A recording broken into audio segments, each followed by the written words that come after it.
Assalamualaikum warahmatullahi wabarakatuh.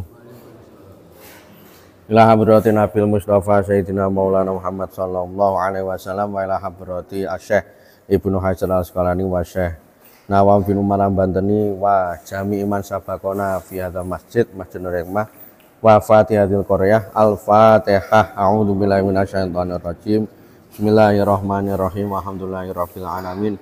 Ar-Rahmanir-Rahim Maliki yaumiddin. Iyyaka na'budu wa iyyaka nasta'in. Ihdinas siratal mustaqim. Shiratal ladzina an'amta 'alaihim ghairil maghdubi 'alaihim waladdallin. Amin. Bismillahirrahmanirrahim. Allahumma zidna ilman wa fahman ya kasyifal muskilat. Ikshif annal hujub an wujuhadil ma'ani hatta natali ala khafiyati hadzal muskilat wahfatna minal khata' wad dhalam fa anta muwaffiqu kulli amrin wa anta 'allamul ghuyub. Innal ladzina ashtaruna bi ayati llahi tsamanan qalilah ulaika la khalaqalahum fil akhirah. Rabbi shrah li sadri wa yassir amri wahlul 'uqdatam min lisani yafqahu qawli. Rabbi shrah li sadri wa yassir amri wahlul 'uqdatam min lisani yafqahu qawli. Rabbi shrah li sadri wa yassir amri wahlul 'uqdatam min lisani yafqahu qawli. Bismillahirrahmanirrahim. Qala mu'allifu rahimahullah ta'ala wa nafa'ana bi wa bi barakatuh. Amin ya rabbal alamin. Wa qala nabiyyu alaihi salam la yu'tillahu li ahadin khamsan illa waqad a'adda lahu khamsan ukhra. Jadi Allah Subhanahu wa taala tidak akan memberikan sesuatu kepada seseorang kecuali Allah akan mempersiapkan 5 hal yang lain. Jadi pada hakikatnya semua yang kita nikmati di dunia ini adalah pemberian dari Allah Subhanahu wa taala. Hakikatnya semacam itu. Akan tetapi Allah Subhanahu wa taala ketika memberikan sesuatu niku mesti ada tanda-tandanya.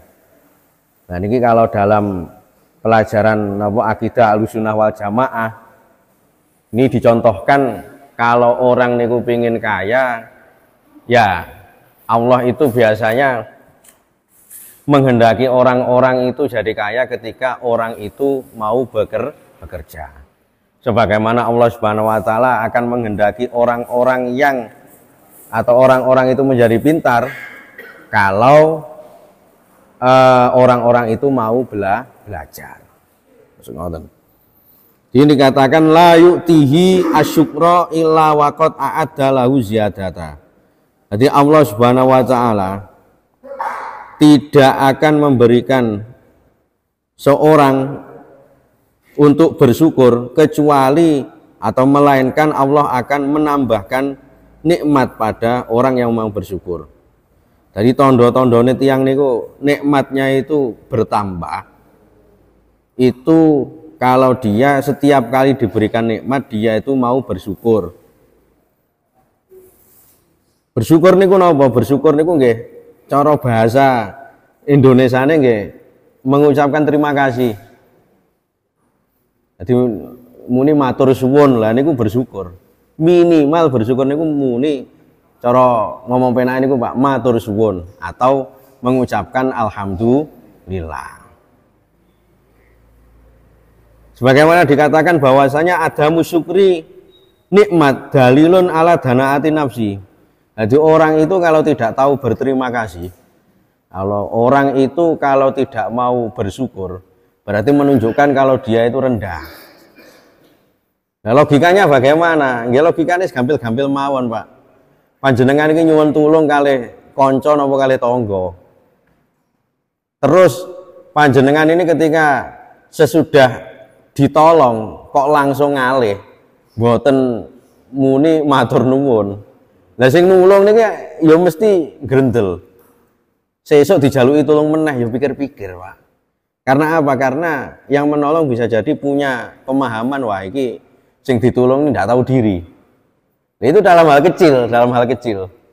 Napa malih nisbatnya makhluk kepada Sang Pencipta atau Allah Subhanahu wa taala. Sehingga dikatakan di dalam ayat la in syakartum la azidannakum. Jadi ketika engkau atau hamba ini rajin bersyukur, la azidannakum niscaya aku akan menambahkan nikmat kepada kalian. Jadi dikatakan lagi ada musyukrin nikmah dalilun ala danaatin nafsi. Artinya seorang itu kok nggak tahu bersyukur atau tidak tahu matur nuwun, maka menunjukkan kalau dia itu adalah orang yang rendahan. Wala yuti du'a illa waqad adalal istijabata. Dan Allah tidak akan memberikan seorang hamba kemampuan berdoa kecuali Allah akan mengkabulkannya. Jadi tanda-tanda orang itu dekat dengan Allah Subhanahu wa taala salah satunya setiap ada kebutuhan dia itu tidak hanya menyandarkan kepada makhluk tapi juga menyandarkan kepada Allah Subhanahu wa taala. Nah, terus ingkang standar ngeten, kalau seseorang itu hanya berdoa saja, meminta kepada Allah, lho kok gak gelem usaha, Pak? Niki keliru. Karena apa? Karena umumnya Allah Subhanahu wa taala akan memberikan sesuatu niku ada tandanya. Mboten mungkin istilahnya itu keluar dari kebiasaan. Lek pingin sugih nggih mestine kerja. Lek pingin pinter nggih mestine belajar. Lek pingin duwe anak nggih mestine rabi rumiyin. Kan ngoten niki. Ini apa namanya? Hukum adat istilahnya, hukum adat, hukum kebiasaan itu juga harus diterapkan karena ini bagian dari syariat. Ya meskipun secara hakikat segala sesuatu yang menghendaki itu Allah Subhanahu wa taala. Nah, orang niku ketika tidak mau berdoa dalam artian dia itu hanya bekerja saja. Dia itu tidak mau berdoa, itu juga keliru. Karena apa? Karena yang ditakutkan itu nggih pikirane akhirnya rumangsane dekne niku angsal napa-napa nggih saking awake dhewe. Lah niki bahaya, Pak. Jadi kalau ada orang itu hanya menyandarkan sesuatu pada dirinya sendiri, kalau dia itu berhasil, kemungkinan yang keluar itu adalah sifat sombong. Nah, ini adalah harta hasil pekerjaan saya, bukan orang lain, bukan dari Tuhan, bukan apa namanya dari siapa-siapa. Ini hasil kerja keras saya. Lah ini sing mboten saya. Soalnya nopo? Niki menandakan kalau orang itu tidak punya rasa iman. Lah sing bahaya niku lek pomi orang itu tidak berhasil. Dia merasa bahwasanya kalau kerja itu ya matematikanya mesti dapat uang, tapi kok di situ tidak dapat uang matematikanya, kok meleset. Stres akhirnya, Pak. Padahal dia itu ya seharusnya tahu banyak yang di situ hal sudah diupayakan akan tapi gagal ya karena kehendak dari Allah Subhanahu wa taala atau karena tidak dikehendaki oleh Allah Subhanahu wa taala. Jadi sebagaimana dulu pernah diceritakan bahwa Allah Subhanahu wa taala itu ketika memberikan sesuatu kepada hambanya ini kadang ya di luar nalar. Contohnya begini, kalau nanti kita mengikut pada nalar teori, seharusnya yang paling kaya itu adalah mereka-mereka yang pendidikannya itu paling tinggi, sarjana ekonomi itu mestinya paling kaya. Akan tapi yang paling kaya itu ya realitanya sekarang itu panjenengan tinggal mawon, bos-bos niku ya rata-rata mereka-mereka yang tamatan SD, tamatan SMP, tamatan SMA, ngerintis bakul cilok terus akhirnya dados manajer, akhirnya nggih napa jenenge saged mengembangkan usaha. Nah, sementara mereka yang jadi sarjana ekonomi kadang malah jadi pegawainya. Nah, ini sebenarnya adalah diakui atau tidak bagian dari hukum adatnya Allah Subhanahu wa taala. Artinya Allah Subhanahu wa taala menetapkan sebuah hukum ini supaya hambanya ini sadar bahwasanya segala sesuatu itu meskipun harus diupayakan akan tapi ketika memang sudah apa namanya sudah diupayakan ya kita tinggal tawakal. Sebagaimana dulu Nabi Muhammad ini pernah mendapati salah seorang sahabat niku ketika masuk masjid dalam keadaan ontanya itu mboten dicencang. Jadi budane masjid itu nggo unta, terusane nggo sepeda motor lah. Terusane iki ibaratnya cara sepeda motor mboten dikunci. Diblakne mawon. Kuncine nglambreh, tidak dibawa atau tidak dicabut. Sama Kanjeng Nabi itu peringatkan. Ditanya, "Wahai sahabat, kenapa engkau kok tidak nyencang atau tidak mengikat ontamu?" Jawabannya sahabat ngeten, "Lah kula tawakal Kanjeng Nabi, lek dikersane pangeran niku tasik wonten nggih wonten, lek ilang nggih ilang." Nah, akhirnya Kanjeng Nabi mengatakan yang benar itu ya silahkan ikat ontamu dulu, baru kemudian tawakal kepada Allah. Artinya semuanya itu hukum-hukum adat ini, kalau kaya pengen bekerja, kalau pingin pintar ini harus belajar, itu harus kita lakukan. Ya meskipun Allah Subhanahu Wa Taala itu bisa saja Pak menghendaki ada orang nggak pernah belajar tapi moro-moro pinter. Tapi sing genah lek model ngeten tatanan rusak. Bisa dibayangkan. Kalau namanya orang itu kaya bisa bekerja tanpa bekerja. Tatanan dunia ini tidak akan berjalan. Jadi semacam itu. Tatanan dunia itu tidak akan berjalan ketika memang syariat itu tidak diberlakukan. Ada orang pinter tapi tanpa belajar. Ini tatanan dunia ini bubar, Pak. Kalau memang ini sudah di keumuman, coba bayangkan betapa banyak orang niku pinter akhirnya gak kanggo. Lah karena apa? Karena dia itu ya nggak usah ngajar. Lah kenapa gak ngajar? Ya karena ada orang pinter tanpa belajar. Nah, ini loh. Mulane Syekh Hasan Sadili dulu itu mengatakan bahwa ketika dalam hukum dunia nih, kok di situ tidak diberlakukan sebagaimana biasanya, ya meskipun secara hakikat Allah Subhanahu Wa Taala itu bisa saja menghendaki, maka tatanan dunia itu akan rusak. Artinya janji Allah Subhanahu Wa Taala mengatakan bahwa segala sesuatu itu ada tandanya. Termasuk diantaranya gini, Allah Subhanahu Wa Taala akan menyembadani atau mengabulkan sebuah doa itu ya biasanya tandanya Allah itu akan menciptakan sifat seorang itu gemar meminta kepada Allah. Terus ngoten. Sebagaimana dikatakan di dalam ayat ud'uni astajib lakum. Nah ini bagian dari syariat. Jadi berdoalah kamu kepadaku, maka akan aku kabulkan. Di sini juga dikatakan bahwa Allahumma inni as'aluka nafsan mutmainnah tu'minu biliqa'ik wa tardhu biqada'ik wa ataqna'u bi'ata'ik. Bahwa Nabi Muhammad itu mengajarkan sebuah doa agar seorang itu hatinya ini selalu tentram. Artinya meskipun dia itu tidak terpenuhi semua kebutuhannya, akan tapi dia itu masih diberi ketentraman batin. Yaitu doa Allahumma inni as'aluka nafsan mutmainnah, wahai Allah, aku meminta kepadamu hati atau jiwa yang tenang atau tentram. Tu'minu biliqa'ik, di mana ketika bertemu dengan engkau aku masih beriman. Wa tardhu biqada'ik, dan ridho dengan ketetapanmu. Wa taqna'u bi'ata'ik, dan ridho dengan pemberianmu. Nah ini sebagai gambaran saja. Ada beberapa mindset yang tinggal panjenengan ini silakan bandingkan. Ada orang punya mindset di dunia itu harus tercukupi semua, sehingga orang itu harus punya bekal sebanyak-banyaknya, bekal dunia sebanyak-banyaknya,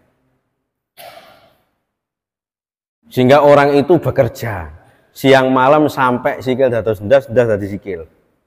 Nah ini mboten saya, Pak. Sing bener niku napa, Pak? Sing bener niku adalah kita dalam mengukur kebutuhan itu menyesuaikan dengan pemasukan. Cara ndonga niku aja njaluk sugih tapi njaluk cukup.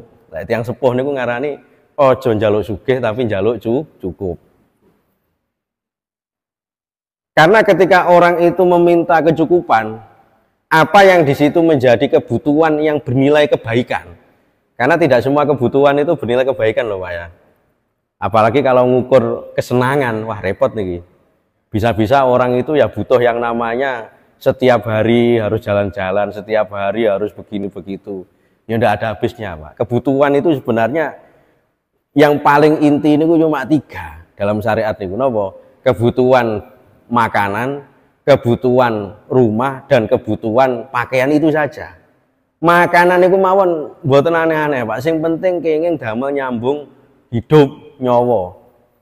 Pomo kasaran janjane sego lawuh ote-ote napa sego lawuh jangan cekap.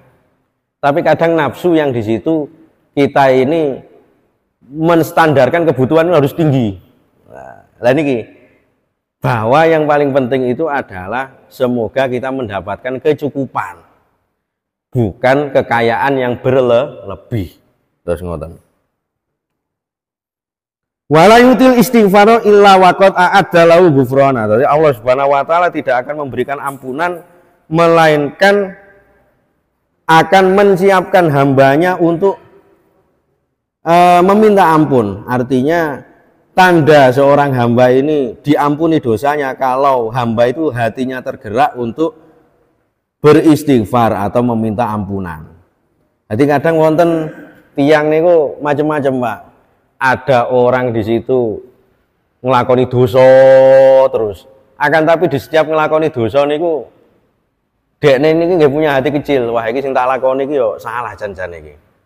Lah orang semacam ini meskipun salah akan tapi masih diharapkan atau masih bisa diharapkan kalau dia itu menjadi orang baik. Karena masih punya hati kecil atau kesadaran. Yang kedua niki nggih orang-orang yang diberi pertolongan oleh Allah. Jadi orang-orang semacam ini dilala lek arep dipethukne maksiat itu mesti dihindarkan. Biasanya tiang-tiang niki mboten aneh-aneh, Pak. Kutuk tiang niku. Tiang-tiangnya kutuk, gak aneh-aneh. Yang ketiga niki sing bahaya, sudah melakukan dosa, sudah melakukan maksiat malah bangga. Lah niki sing sulit untuk diharapkan kalau dia itu menjadi orang yang baik, karena dia itu hati kecilnya sudah mati. Dosa saja yang mestinya itu aib malah diketok-ketok nih. Terus ngoten. Wala yu'ti sodako illa waqad a'adda lahu taqabbula. Dan Allah Subhanahu wa taala akan memberikan penerimaan amal sedekah pada hambanya yang di situ dikehendaki untuk bersedekah. Artinya tanda bahwasanya kalau hamba itu diterima amal sedekahnya adalah hamba itu gemar untuk bersedekah. Nah, sebagaimana dulu diceritakan bahwasanya Imam Al-Ghazali, yaitu seorang pujangga atau seorang ahli fikih, seorang ahli tasawuf, seorang filosof yang diakui oleh Barat. Sebenarnya beliau ini lahir bukan dari orang tua yang kaya atau bukan orang tua yang alim.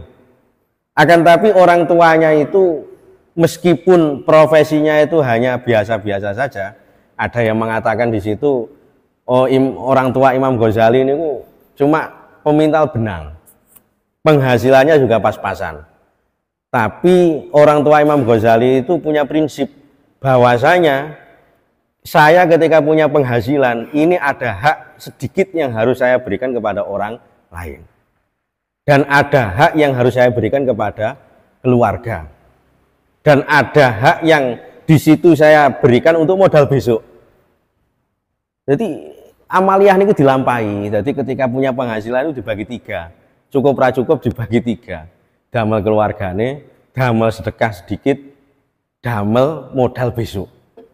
Nah, akhirnya jiwa-jiwa semacam inilah yang di situ menjadikan Imam Al-Ghazali menjadi orang yang alim. Karena apa? Karena setiap kali orang tuanya itu sedekah dalam keadaan sebenarnya pas-pasan. Meskipun yang disedekahkan sedikit, akan tapi bobot amaliyahnya ini. Jadi kita juga tidak tahu, Pak, ketika kita mensedekahkan itu kadang yang kita sedekahi itu adalah orang-orang yang betul-betul butuh. Sehingga ketika orang itu butuh, meskipun yang kita beri sedikit, orang itu matur suwune tenanan, sehingga donga itu kadang gampang kabul. Sehingga Syekh Mutawalli Asy-Sya'rawi itu pernah mengatakan begini, bahwa seorang hamba atau seorang manusia itu kadang ditulung oleh orang yang nggak kenal sama sekali, nggak dikenal sama sekali. Sementara orang yang dikenal ngeplek, itu kadang cuek. Nah, kenapa ada orang yang tidak dikenal itu mau menolong kita? Itu mungkin adalah balasan dari Allah Subhanahu wa taala kepada kita ketika kita mau menolong hamba yang di situ butuh. Dan siapa tahu hamba yang butuh itu akan sangat berterima kasih ketika kita mau menolongnya. Terus ngoten. Jadi kadang kan ngoten, ketika kita ini nggak ada kebutuhan, dilalai yang nulung itu bukan orang dekat tapi orang jauh. Loh kenapa kok ada orang yang nggak pati kenal kok mau menolong kita? Ini kadang sunatullah, ini kadang Allah Subhanahu menghargai semacam ini karena alasannya apa? Gini ku. Kadang kita ketika melakukan amal itu suatu hari ini nggak pati HP, wis sing penting sedekah, sing penting nopo iki jenenge istilahnya menolong nek tengah dalan wonten wong bane kempes misal awake dhewe tulung, awake dhewe surung semisal Pak, padahal orang itu tidak kita kenal. Nah oleh Allah amalia-amalia semacam ini diberikan balasan berupa ketika kita punya kebutuhan kadang ditolong juga oleh orang yang tidak kenal, sehingga ada pameo dalam Jawa niku lemah teles Gusti Allah sing bales semacam itu. Sehingga di sini dikatakan kullu mri'in fi dhilli shadaqati hatta yubdo bainan nasi, bahwa setiap seorang itu berada di dalam perlindungan sedekahnya sampai dia itu kebutuhannya dipenuhi. Ini ki. Jadi pameo lemah teles Gusti Allah sing bales gini ki. Orang yang mau bersedekah, maka sedekah niku ibaratnya asuransi lah istilahnya, jaminan bagi dia sampai dia itu terpenuhi kebutuhannya. Terus ngoten. Dan dikatakan lagi, wa qala Nabi alaihi salatu wasallam saati zamanun ala ummati yuhibbuna khamsan wa yangsuna khamsan. Jadi di hari akhir nanti umatku mencintai 5 hal akan tapi melalaikan 5 hal. Yang pertama yuhibbuna dunya wa yangsunal ukhba. Jadi mereka-mereka ini cinta dunia akan tapi lalai akhirat. Maksudnya bagaimana? Ketika kita ini beramal di dunia, minimal jangan sampai melalaikan akhirat. Yang penting imbang, Pak. Ketika nyiapne donyane semangat, berarti nyiapne akhiratnya nggih semangat. Ki contone piye? Yo acara dhewe niki kerja untuk kaya, berarti kita juga kerja kepada Allah dalam bentuk kita sholat 5 waktu, kita berangkat ke masjid ini untuk menyiapkan akhiratnya. Terus ngoten. Wa yuhibbuna dur wa yangsunal kubur. Jadi di zaman akhir mereka banyak yang mencintai rumah duniawi akan tapi mereka melalaikan rumah ukhrawi atau kuburan. Jadi ketika kita ini dalam membangun rumah, mboten napa-napa, Pak. Bangun rumah sebagus-bagus, yang penting niatnya. Kalau niatnya untuk kesenangan ya janganlah, harus dibarengi dengan niat kalau rumah ini besar nanti tamu-tamu yang bertempat ini akan nyaman. Nah, sehingga ada kiai dulu niku disindir, wajar ini kiai ini kita zuhud, tapi kenapa kok rumahnya besar-besar? Nah akhirnya seorang kiai ini jawab, lah ini saya ini setiap hari ditamoni. Lek pomo mertamu niki omah kula cilik, sementara yang tamu itu banyak, ngenteni ini teng emper, mboten saged napa iki jenenge sendenan saken. Akhirnya rumah itu dibuat besar, tujuannya apa? Tujuannya supaya orang-orang yang bertamu itu betah untuk istilahnya bertempat. Dan ini mindset-mindset yang seharusnya mindset ukhrawi untuk menyimbangkan mindset dunyawi. Artinya tidak masalah sebenarnya kita membangun rumah yang bagus, akan tapi yang paling penting itu jangan sampai melalaikan mindset ukhrawi. Wa yuhibbunal mala wa yangsunal hisab. Jadi banyak orang yang lalai dengan harta, mindsetnya itu yang penting hartanya banyak, akan tapi mereka lupa di setiap harta yang diperoleh itu ada hisabnya. Wa yuhibbunal iyal wa yangsunal khur. Jadi mereka cinta kepada keluarga. Jadi kelingan lek keluargane niku enek sing mati niku gak terimone koyok yoyo. Tapi ketika dia itu kehilangan kesempatan untuk sholat fardu semisal, dia itu santai-santai saja. Nah ini sing mboten tepat. Artinya kehilangan ukhrawi itu minimal bobotnya sama dengan kehilangan dunyawi. Getune itu yang penting minimal podo, Pak. Lah getune kok abot kelangan donyane daripada kelangan akhirate, lah niki sing repot.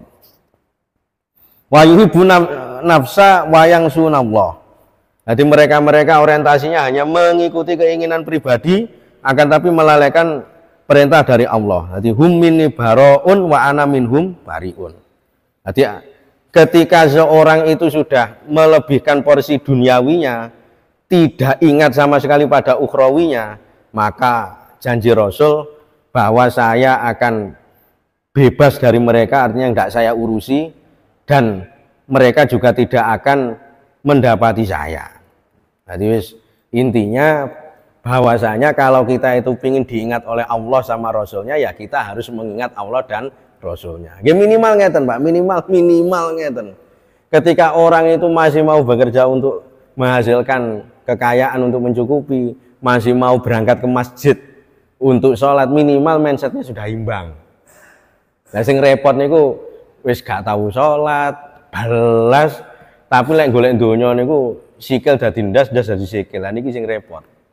Jadi minimal tingkatan orang awam seperti kita niku napa? Lek wayah azan niku nggih budal sholat, lek wayah butuh duit nggih kerja. Niku mawon pun imbang, pun sae niku. Tapi lek arep dadi makome wali semisal sholat terus nggih, lek mboten kuat nggih bisa dilampahi, Pak. Soalnya nopo biasanya nggih duwe anak bojo niku lek gak dipenuhi kebutuhane nggih mesti dicelatu, Pak. Jadi yang paling saya ini koyo dicontohaken Kanjeng Nabi. Jadi Kanjeng Nabi niku juga dulunya berdagang. Beliau niki juga mencukupi kebutuhan anak istri. Jadi jangan digambarkan Kanjeng Nabi niku temeje terus mboten, Pak. Kanjeng Nabi niku napa jeneng ibadah mboten. Jadi ibadah niku ada dua. Ada ibadah sifatnya ritual seperti sholat, ada ibadah yang sifatnya sosial sebagaimana kita bertransaksi setiap hari niki. Orang ketika bekerja niatnya untuk mencukupi anak istri, ini menjadi ibadah sosial. Sebagaimana orang itu berangkat ke masjid, itu menjadi ibadah ritual. Terus ngoten. Wallahu muwaffiq ila aqwamit thoriq. Assalamualaikum warahmatullahi wabarakatuh.